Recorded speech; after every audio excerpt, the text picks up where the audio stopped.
विधानसभा चुनाव को देखते हुए गुजरात में बीजेपी 5 अलग अलग जगहों से गौरव यात्रा निकालेगी। एक तरह से बीजेपी ने अपना चुनावी अभियान जो है उसे और तेज कर दिया है। बीजेपी अध्यक्ष जेपी नड्डा आज 2 यात्राओं को हरी झंडी दिखाने जा रहे हैं। ये यात्रा गुजरात के 5 अलग अलग धार्मिक स्थलों से रवाना की जाएगी और 10 दिनों तक चलने वाली ये यात्रा राज्य की 182 सीटों में से 144 सीटों से होकर गुजरेगी।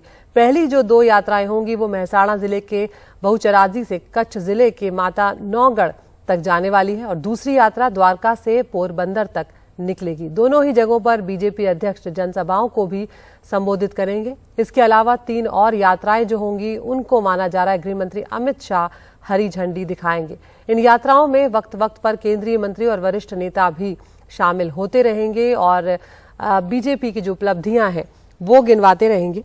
बीजेपी शासित राज्यों के मुख्यमंत्रियों के शामिल होने की भी खबरें यहां पर आ रही हैं। आदिवासी बहुल इलाकों को भी यात्रा के रूट में शामिल किया गया है। हमारे साथ हमारे एग्जीक्यूटिव एडिटर अखिलेश शर्मा जुड़ गए हैं। अखिलेश, अगर पिछले चुनाव की बात की जाए तो आदिवासी इलाकों से बीजेपी को बहुत अच्छा वोट नहीं मिला था, बहुत अच्छे उनका प्रदर्शन वहां पर नहीं रहा था। तो जो ये इस रूट में आदिवासी बहुल इलाकों को शामिल करना, एक बहुत बड़ी उसकी वजह ये भी है इन यात्राओं की, ताकि उन इलाकों को कवर किया जाए और वहां से अच्छा प्रदर्शन निकाला जाए। बिल्कुल सही बात है दीदी, क्योंकि बीजेपी पारंपरिक रूप से आदिवासी इलाकों में कमजोर रही है गुजरात में, और ये सारा इलाका जो है कांग्रेस का गढ़ माना जाता रहा है।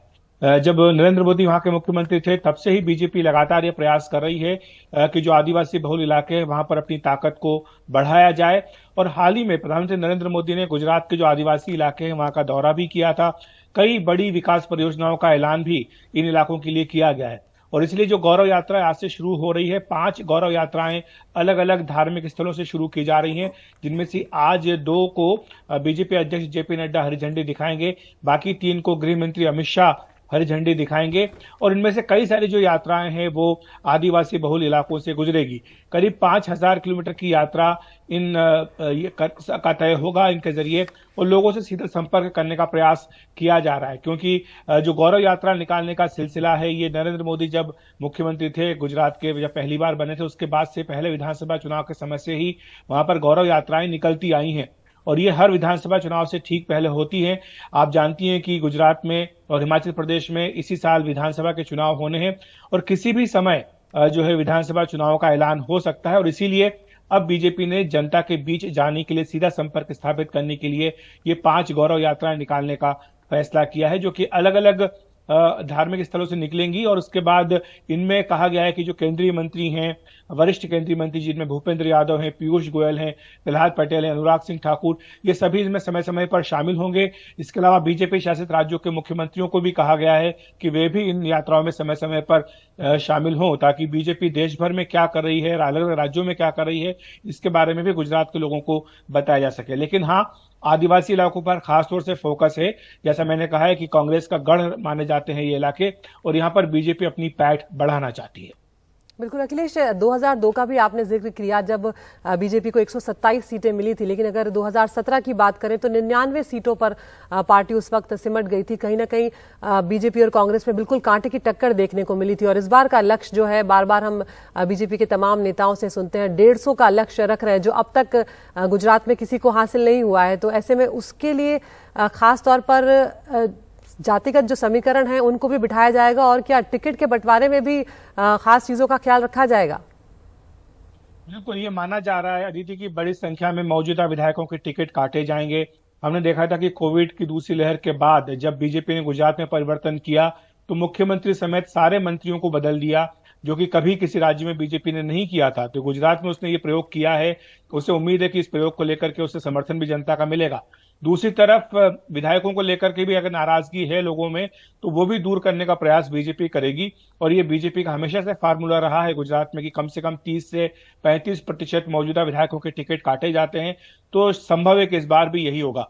लेकिन दूसरी बात जो बीजेपी को हैरान कर रही है वो है कांग्रेस की खामोशी, क्योंकि पिछले विधानसभा चुनाव जिसका आपने जिक्र किया है, काफी धुआंधार चुनाव प्रचार राहुल गांधी ने किया था। चुनाव के दौरान ही उन्हें उपाध्यक्ष से हटा का ओहदा बढ़ा करके उनको कांग्रेस का अध्यक्ष बना दिया गया था, ताकि गुजरात की जनता को संदेश दिया जा सके। और तब धुआंधार प्रचार का ही नतीजा था कि बीजेपी को कांग्रेस पहली बार 100 सीटों के नीचे लाने में कामयाब रही थी। 99 सीटें ही बीजेपी को पिछले विधानसभा चुनाव में मिल पाई थी।